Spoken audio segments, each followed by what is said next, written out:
एक बहू कह रही है, मैंने अपनी सासू में ही गौरा का रूप देखा है और ससुर में महादेव का रूप देखा है और अपने पति को ईश्वर का रूप समझकर उनकी सेवा कर देती हूं। अब जिस नारी का भाव इतना पवित्र हो चुका है, उस नारी का घर भी मंदिर से कम नहीं और वो नारी स्वयं नारायणी से भी कम नहीं, जिसका इतना पवित्र भाव हो गया। सासू को गौरा ससुर महादेवा, सासू को गौरा ससुर महादेवा। लेकिन गौरा बनने के योग्य कौन सासू है? जिस सासू के कर्तव्यों से, कार्यों से, स्वभाव से घर का गौरव बढ़ा है, वो सासू गौरा का स्थान पाती। और महादेव कौन ससुर है? महादेव। सब देवता तो देवता हैं, देव हैं, लेकिन शंकर जी महादेव क्यों कहे गए? क्योंकि सब देवताओं ने अमृत पिया इसलिए उन्हें देव कहा गया, पर शंकर जी ने जहर पिया इसलिए उन्हें महादेव कहा गया। तो आपके घर में जहर भी है, थोड़ा जहर पीना सीखो तो महादेव बन जाओ। एक भक्त के यहां मैं पधरौनी गया था तो मैंने पूछा कितना बड़ा परिवार है, तो बोले 65 मेंबर्स, 65 मेंबर है। तो मैंने कहा 65 है तो इनको चलाता कौन है?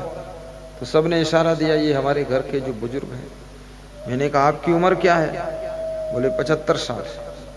मैंने कहा इस परिवार को तुम चलाते हो? बोले हाँ मैं चलाता हूं। तो मैंने कहा बाबा कैसे चलाते, जरा फार्मूला बताओ। ये 65 लोगों को चलाना है तो बहुत बड़ी कला है। तो उसने कहा मैं चलाता हूं जहर के घूंट पीकर चलाता हूं। तो मैंने कहा जहर के घूंट, तो अभी तक मरे नहीं। तो बोले शंकर जी ने जहर पिया था वो भी नहीं मरे, और मीरा ने जहर पिया वो नहीं मरी, और मैं घर का जहर पीता हूं मैं भी नहीं मरूंगा। तुमने कहा जहर के घूंट कैसे?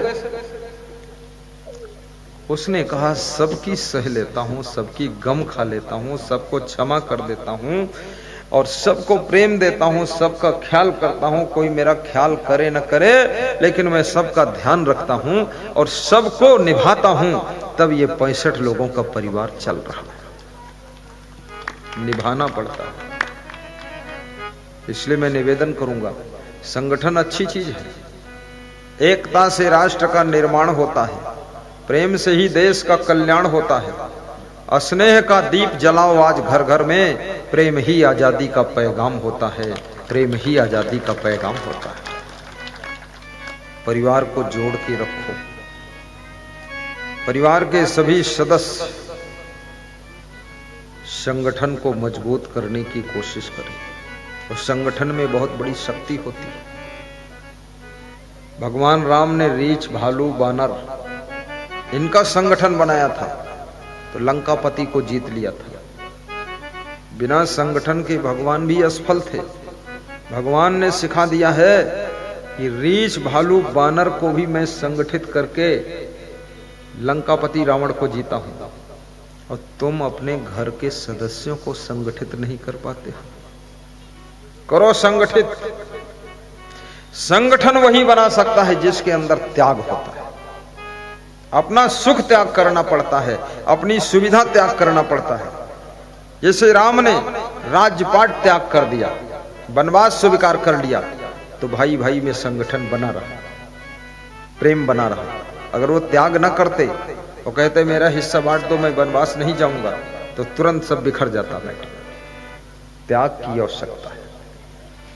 यदि आपके शराब पीने से भाइयों के संबंध बिगड़ रहे हैं तो कृपया शराब का त्याग कर दीजिए। जुआ खेलने की आदत आपकी अगर परिवार में विखंडन पैदा कर रही है, कृपा करके जुआ खेलने की आदत को त्याग कीजिए। और यदि आपकी आलस्य के कारण परिवार में कलह कलेश बढ़ रहा है, आलस्य की आदत को छोड़िए, मेहनत करना शुरू करिए। यदि आपके ज्यादा बोलने की आदत से परिवार में बहुत बड़ा डिस्टर्ब हो रहा है तो अपनी ज्यादा बोलने की आदत को त्याग करिए, थोड़ा कम बोलिए, शांति से बोलिए और थोड़ा सुनने की कोशिश कीजिए। और ज्यादा बोलने से आपका परिवार बिगड़ सकता है, इसलिए थोड़ा मौन रहना भी सीख लीजिए। कितने लोग बहुत ज्यादा बोलते हैं, उनके बोलने से परिवार बिगड़ गया, पूरा परिवार गड़बड़ा गया। ऐसी बाणी बोलिए मन काया पाखो, औरन को शीतल करे आप शीतल होय।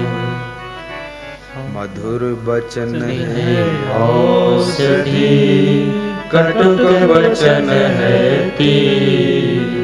श्रवण द्वार हुए संचरे साले सकल शरीर। तेरी वाणी में अमृत भरा है, वो जमाने में मिलता नहीं है। गाइए। तेरी वाणी में अमृत भरा है, वो जमाने में मिलता नहीं है। तेरी नजरों में जादू भरा है, वो जमाने में मिलता नहीं है। वाणी बहुत बड़ी चीज है। वाणी किसी गांव के सरपंच को एक राजा ने आमंत्रित किया कि मेरे राजभवन का उद्घाटन है, आप आइए। बहुत से लोग बड़े बड़े सब गए, इकट्ठे हुए, लेकिन वो सरपंच गया तो मुंह नीचे लटका के बैठा था। किसी के उद्घाटन समारोह में जाओ, शादी समारोह में जाओ, मुंडन समारोह में जाओ, अब नीचे मुंह लटका के बैठोगे तो उस पर असर गलत पड़ेगा। तो राजा ने पूछा, सरपंच साहब, वो फेमस था, आप नीचे मुंह लटका क्यों बैठे हैं, कोई दुख है क्या? बोले हाँ दुख है। बोले क्या? बोले ये राजभवन का जो गेट है ये छोटा है। बोले ये राजभवन का जो गेट है ये छोटा है। तो बोले छोटा है तो तुम्हें रोज थोड़े निकलना है, आपको तो आज पहली बार, बस फर्स्ट इन द लास्ट। बोले नहीं नहीं, मैं बहुत दूर की सोचता हूं, मैं दूरदर्शी आदमी। क्या सोचते हो? बोले ये सोचता हूं प्रेमदास, मैं ये सोचता हूं कि आप जब मरेंगे तो आपकी जब लाश निकाली जाएगी तो गेट छोटा है, इसको तोड़ना पड़ेगा। मैं वहां तक की सोच रहा हूं। तो राजा को गुस्सा आ गई कि उद्घाटन समारोह है, खुशी का कार्यक्रम है, मरने की बात कर रहा है और मेरे मरने की बात कर रहा है, और फिर मरेंगे तो गेट तोड़ना पड़ेगा, बहुत फालतू सेटिंग कर रहा है। किसी के घर में उद्घाटन में जाओ तो वहां ज्यादा सेटिंग भी मत करो, जो है उसी में ताली बजा दो। तुम वहां की कहां मैनेजमेंट करते हो फालतू। तो राजा को गुस्सा आ गई, बोले उद्घाटन तो खैर होगा ही, लेकिन इसका सरपंच का पहले उद्घाटन कर दिया जाए, इसको जेल में डाल दो, मूर्ख है पक्का। सरपंच जेल में चला गया, उद्घाटन हो गया, दोपहर हो गए, सरपंच वापस घर नहीं गया क्योंकि जेल चला गया। तो सरपंच की जो पत्नी थी, सरपंचिन, परपंचिन, तो वो आई। उसने कहा सरपंच साहब कहाँ? तो सिपाहियों ने कहा वो जेल चले गए। बोले कैसे चले गए? अरे बोले ऐसी बात बोल दिया, राजा साहब नाराज हो गए, जेल भेज दिया। क्या बोला? अरे उन्होंने बोला कि राजा साहब आपकी जब मृत्यु होगी, आपकी अर्थी निकलेगी, ये गेट छोटा है तो इसको तोड़ना पड़ेगा। अरे सरपंच को घर में भी तो बोलना नहीं आता है, यहाँ भी सब बोलकर बिगाड़ दिया। चलो मुझे राजा साहब से मिलाओ, मैं बात कर लूंगा। राजा साहब से मिलाया सरपंचिन को, तो सरपंचिन ने कहा राजा साहब मेरे पति को जेल से छुड़ा दो, क्योंकि जो उन्होंने बात कहा है वो गलत है। गेट तोड़ने की जरूरत ही नहीं। जब आपकी मृत्यु होगी, इतना सुंदर गेट बना, इसको तोड़ने की जरूरत नहीं। आपकी लाश तो मिट्टी हो जाएगी मरने के बाद, तो इसको टुकड़े करके निकाल लेंगे बाहर। राजा को बहुत क्रोध आया कि ये तो सरपंच की पत्नी उससे ज्यादा खतरनाक, मेरे लाश के टुकड़े, अरे इसको भी जेल पहुंचाओ जल्दी। वो भी जेल पहुंच गए। अब शाम तक सरपंच और सरपंचिन दोनों वापस नहीं गए, तो सरपंच का लड़का आया। अब बबूल का लड़का भी बबूल ही हो आया। उसने कहा मेरे माता पिता आए थे, वापस नहीं लौटे, कहाँ हैं? सिपाही ने कहा दोनों जेल में। क्या गलती हुई, बोलना नहीं आया? तेरे पिताजी ने राजा साहब से कहा जब मरोगे गेट छोटा है, गेट तोड़ना पड़ेगा, तब अर्थी निकलेगी। तो तेरी माँ ने कहा कि अरे गेट तोड़ने की क्या जरूरत है, लाश तो मिट्टी हो जाती, टुकड़े करके निकाल लेंगे तब बाहर कर लेंगे। अरे मेरे मम्मी पापा को तो घर में भी बोलना नहीं आता है, उनको अकल ही नहीं है, आपस में लड़ते रहते घर में भी। चलो मुझे राजा साहब से मिलाओ, मैं बता दूं। राजा साहब से मिलाया तो राजा साहब से उसने कहा क्षमा कीजिएगा मेरे माता पिता को, ये गेट जो छोटा है, तो आपकी लाश जब मरेंगे आपको फिर मरने की चर्चा रोज, तो गेट तोड़ने की जरूरत नहीं, लाश के टुकड़े करने की जरूरत नहीं। आपके राजमहल का आंगन बहुत बड़ा है, इसी में दफन कर देंगे, बाहर ले जाने क्या काम। राजा ने कहा ये तो पूरा पागल है, ये कोई मरघट है कि राजभवन है? उसको भी जेल में डाल दिया। याद रखना, बोलना ना आए तो जेल में माता पिता बेटा सब पहुंच सकते हैं, और बोलने की कला हो तो जहां बैठने की जगह नहीं मिलती वहां लेटने की जगह मिल सकती है।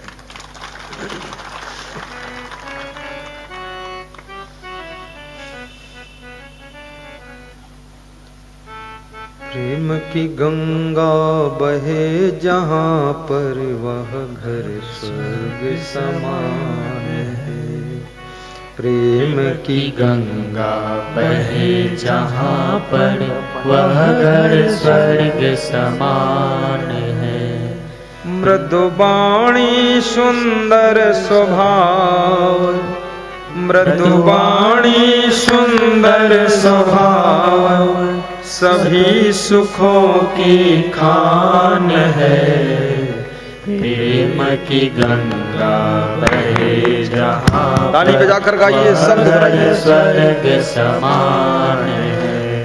प्रेम की गंगा बहे जहाँ पर, प्रेम की गंगा बहे जहाँ पर वह घर स्वर्ग समान है, वह घर स्वर्ग समान है।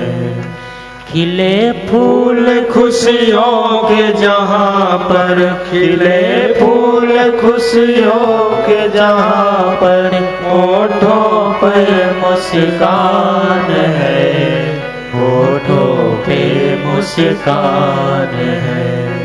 प्रेम की गंगा बहे जहाँ पर वह घर स्वर्ग समान है।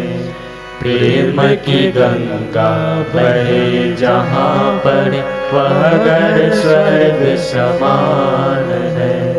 मृदुवानी सुंदर स्वभाव, मृदुवानी सुंदर स्वभाव, सकल सुखों की खान है। प्रेम की गंगा बहे जहाँ पर वह घर स्वर्ग समान है। प्रेम की गंगा बहे जहाँ पर वह घर स्वर्ग समान है।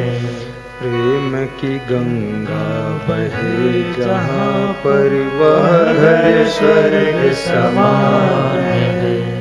प्रेम की गंगा बहे जहाँ पर वह घर स्वर्ग समान है। बोलिए सद्गुरु भगवान की जय। मनुष्य प्रेम का सागर भी,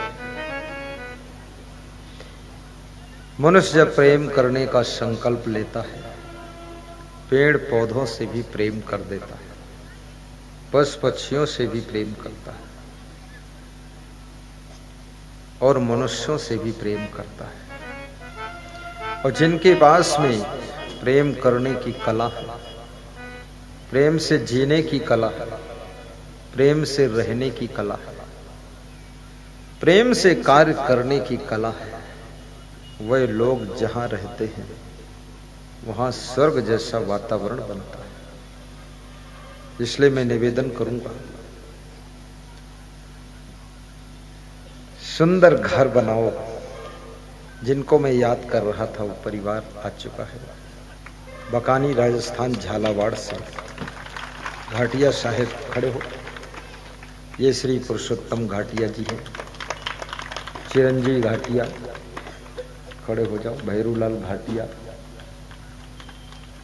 और उनके घर की माताएं बहनें, कृष्णा देवी, रानी जी।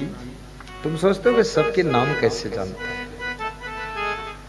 कम से कम उनके हमें 15 बार जा चुका हूं, बहुत प्रोग्राम किया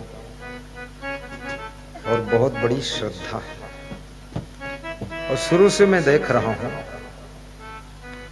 वो समाज की भी सेवा करते हैं, मंदिरों में भी सेवा करते हैं, संतों का भी सत्संग कराते हैं, भंडारा भी करते हैं और दिन पर दिन उन्नति होती ही जा रही है।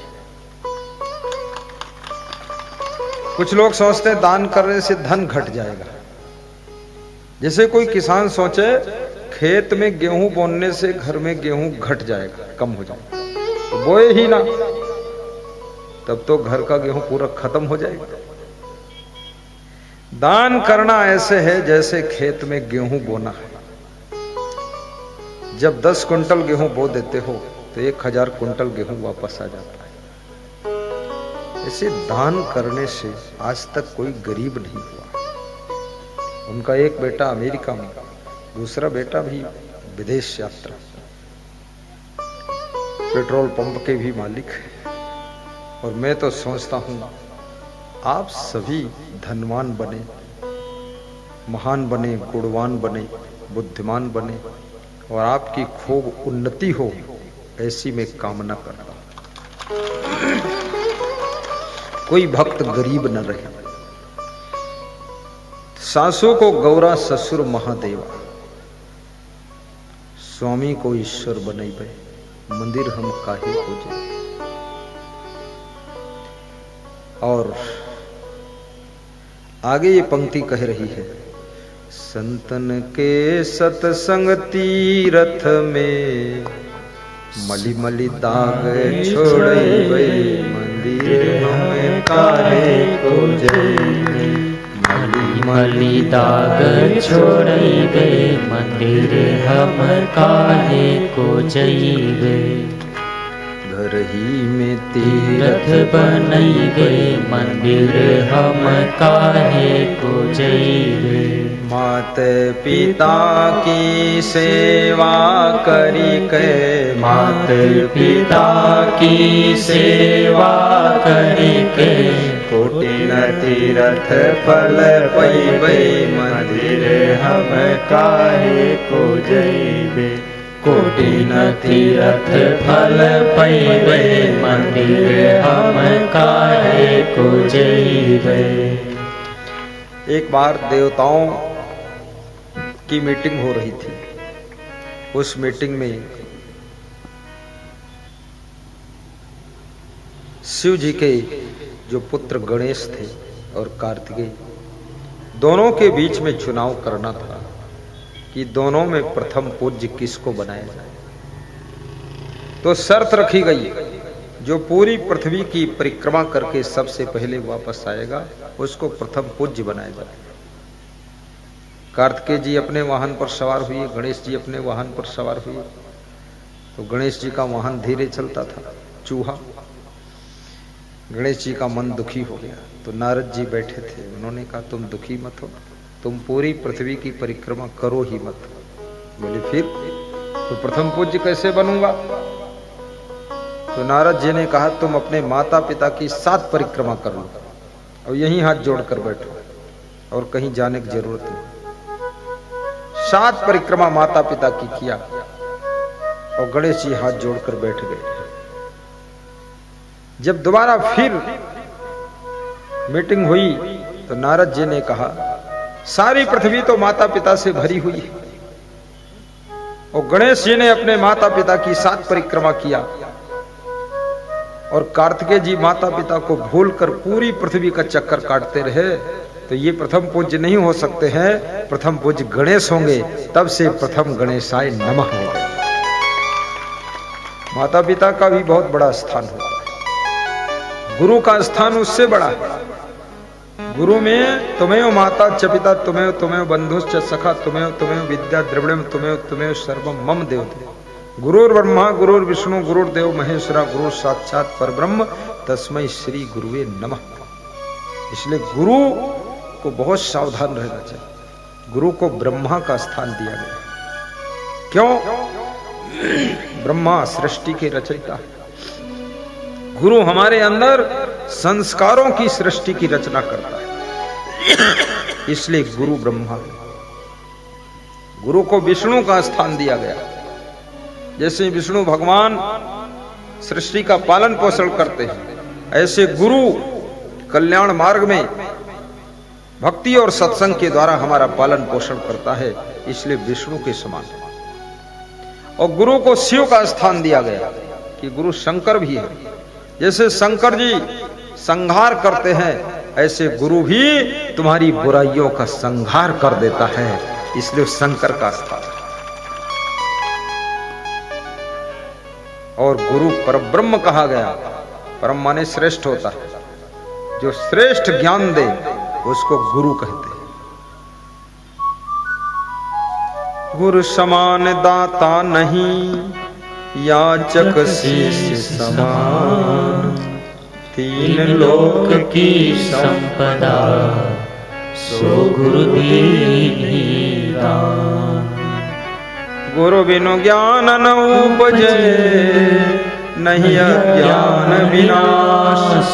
बंदो गुरुवर देव को, जिनसे भ्रम नाश। राम कृष्ण से को बड़ा, उन्हों तो गुरु कीन। 3 लोक के वे धनी, गुरु आगे आधीन। इस सभा में ऐसे कितने लोग हैं जिन्होंने किसी न किसी को गुरु बनाया है? हाथ ऊंचा करो, दोनों हाथ उठाओ। अरे नीचे कर लो। तो इसमें निगुरा तो बहुत कम बचे, तो अब हम किसको चेला बनाएंगे? बहुत अच्छा है, आपने जिसको गुरु बनाया है उसी की कृपा से आप आज सत्संग में आए हुए। यदि उस गुरु ने रास्ता न बताया होता तो सत्संग में नहीं आ पाते। मैं आपके गुरुओं को नमन वंदन करता हूं और सभी के गुरुओं को मैं प्रणाम करता हूं। आपके गुरु महान हैं, और जो गुरु आपको सत्संग में आने से रोके, समझ लो उस गुरु में कुछ कचरा है। वो गुरु डर रहा है कि अगर उनका सत्संग सुनेंगे तो कहीं उन्हीं के न हो जाए। हाँ, मैं मैनपुरी में सत्संग कर रहा था, मैनपुरी उत्तर प्रदेश में। तो वहां एक गुरु आए, तो उनको मैंने माला पहनाई, वो कुर्सी बिठाए, तो मेरे से बोले ये जितने हमारे चेला हैं इनको फिर से आप चेला बना दो। अरे हमने कहा आप बना चुके उसमें फिर से क्या बना? बोले नहीं, हमको भी एक बार चेला और बना दो। तो हमने कहा क्यों? बोले हम उतना हाई लेवल के गुरु नहीं, हम तो ऐसे गांव वाले हैं, हम थोड़ा सा घूमते रहते हैं, लेकिन सबका कल्याण हो जाए और आपसे सब जुड़ जाए, बस हम यही चाहते हैं। हमको माला मत पहनाओ, आप हम पे कृपा करो, सब पे कृपा करो। तो हमने कहा आप गुरुजी हैं? बोले गुरुजी हूं, लेकिन अब आपकी शरण में ठीक रहेगा, क्योंकि हम उतना थोड़ा है ऐसा। तो हमने कहा चलो ठीक है।